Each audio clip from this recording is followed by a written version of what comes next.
Well, good day, YouTube, and welcome to another episode of the Albino Rhino Beer Review. You have me, the Rhino, and we are drinking a beer from Trafalgar Ales and Meads. Now, earlier this week, Trafalgar blew me out of the water with a beer that I really enjoyed. So, let's hope they can blow me out of the water with a mead that I'll really enjoy. Trafalgar is Ontario's only real commercial entity making meads. Mead's very expensive to make. This bottle wasn't all that expensive, in all honesty, for what a mead normally is. Mead.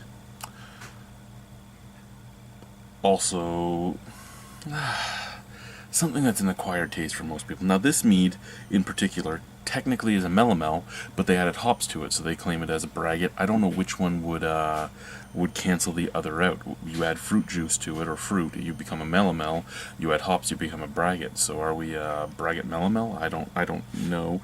But this is I'm just gonna say braggot because that's what he says, and he's the only commercial entity making mead in Ontario, so I'm gonna have to accept his explanation of it. This is Lanark County Blueberry Mead. 8.5% alcohol by volume. First thing I'm going to show you is that his dating machine was a little off. I'm pretty sure he's trying to say September 2014 for its best before, but as you see, it's December and between April and May that are punched out. Now, first things first, meads should be able to last for years. Should be able to last for years. I mean, hell, they should stay in a fermenter for over a year. Now, being the only commercial entity that's making mead in Ontario at the moment, is his mead true to style? No. I have a grandfather who makes mead. I have lots of friends that make mead. I've made a couple meads. I have one sitting in a fermenter on the other side of the basement right now. This is not traditional mead. It's sometimes pretty good, sometimes not. It all matters. This is not twisting open. Awesome. So we're just going to twist it till it breaks, basically. So I'm going to stop hurting my fingers doing it, because why hurt my fingers if it's not going to work anyway? Use the shirt to help. There we go. Fuck off. You got the smallest fucking cork you could get. It's actually cork, so your hands slip off of it. This is just stupid. Oh, that was stupid too. Okay. We got a corkscrew here. Now, the fact that it was caged makes me wonder if this is carbonated or not. His usual meads are carbonated. Mead shouldn't be carbonated. Most meads are still. They are still because of how long you let the mead sit for. Usually it sits for up to a year, if not more.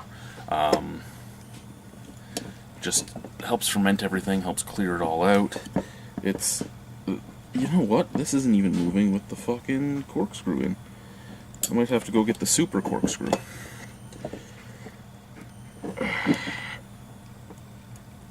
Holy fuck, what did you do, Mr. Arnold?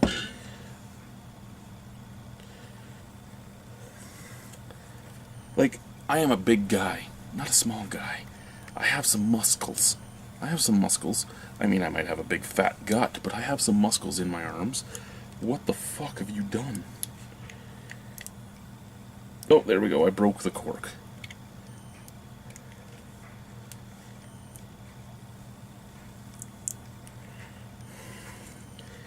I broke the cork and my corkscrew.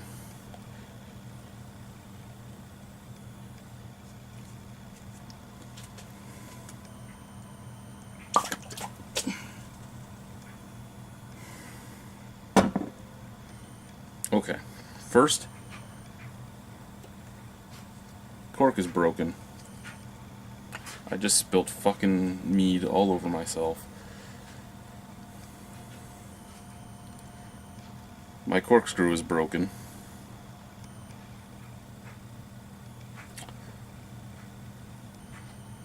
This is your cork. From my fingertip down was in the bottle. You don't need that much in this bottle. We're in a basement. I don't want ants. So we are going to clean the meat up with my foot. Okay, first thing I can tell you, it is carbonated, which, as I said, is a downer for a mead. At least if you want a traditional mead. If you don't care about it being traditional, its fizziness doesn't matter.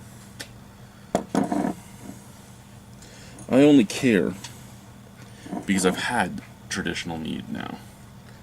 Beautiful color. It does look like a nice honey blueberry hue. It does have that nice purpley that a blueberry would give off, as well as that nice honey color.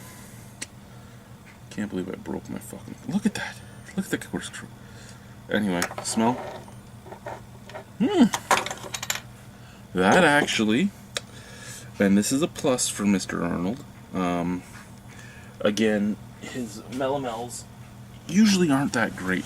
I actually enjoyed the ginger mead. I actually enjoyed the braggot. But the melomels, usually hit or miss. This bottle, 375 milliliters, probably 330 after what I spilt. $5.95, so $6. Not bad for a mead.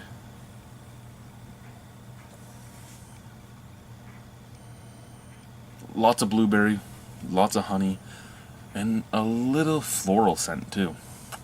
Let's try it. Cheers.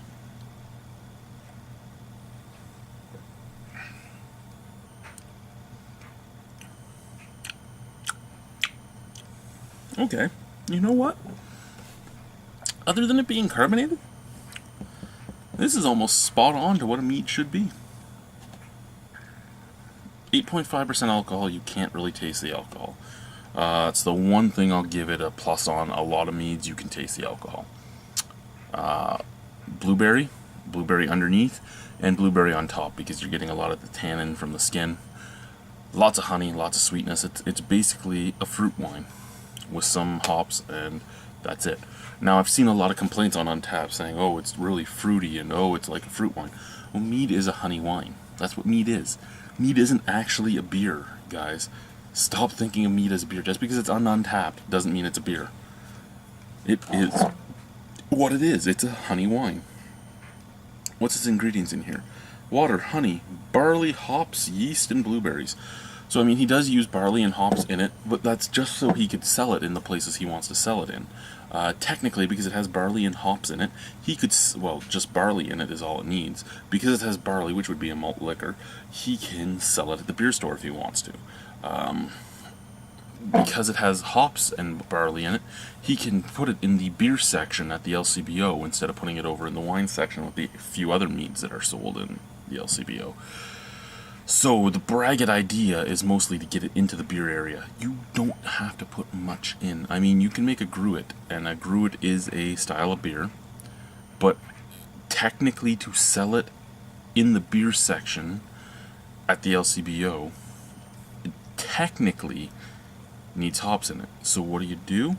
You take one hop pellet, one little hop pellet, and you throw it in your entire, like, 70 barrel system.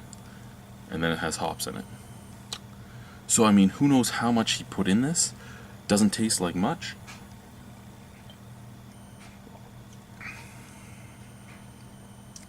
But it actually is a nice, refreshing mead. Again, nice honey taste, nice blueberry undertone, nice fruitiness, very winey. I mean, you can't say it isn't. There is a lot of winey characters to it. And I mean, blueberries giving a lot of those characters, not instead of grapes. It is a nice alcohol, though. I bought 2 other bottles of this, and I'm really glad I did now. Once I saw it was Trafalgar Ales and Meads, I was a little scared. I didn't look when I picked it up. I actually did, but it didn't say anything about Trafalgar Ales and Meads all over the front of it. And then I saw it on the side, Trafalgar Ales and Meads, and I'm like, oh no, what have I bought? But I'm glad I did. This is 2 for 2. 2 for 2. As a mead, this is perfect. It is what it should be. As a beer or an alcoholic beverage, not fully for me, but a mead is an acquired taste, as I said. I've acquired the taste for a mead. Not everybody will have, but even so, even with me having the taste for it, I couldn't drink this all the time because it's just not, it's not right. If I want a mead all the time, I'm going to drink one that is proper, that isn't basically one that is not carbonated. This has very little carbonation, I'll give it that, but it's still carbonated. So that's the only hit I can really give it, is it's carbonated. As a mead, 9 out of 10. 9 out of 10. As a mead, he hit it out of the park. As a alcoholic beverage, probably an 8.25. I actually really enjoy this. I'm glad I have 2 more bottles.